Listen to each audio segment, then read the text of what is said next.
Jim Muhwezi or Minister w'ebyo kwerinda najangwa abazwabo tibine man gona niyo nshonga ahabwencho batankire kurumba bejo mu mashomero abatine byo kubarwanisa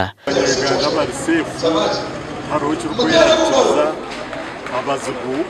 barumbira ishomero nurebe ko batine man barunda abana b'ishomero bakarere babicaza mu maju abandi babatemagura n'imihoro tunambura tubine mani barukurumba amahi barukurumba polisi barumba abana b'ishomero batine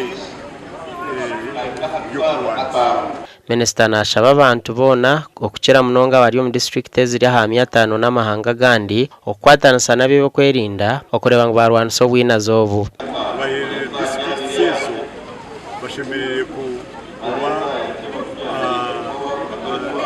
mama mu kureba ibyo kwerinda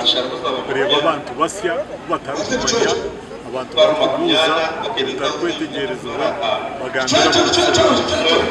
Father Silverio Twinomugisha orubwana mukuru wa Nyakibare Parish hamwe na Charles Byona orushaman wa Buombeka ahakereziyeji nabo bahigira abakristu kugumza muno mutima gukombekera ruhanga so kombeka ekereziya nitwa abakristu kandi buri muntu nakora kukamana gashemire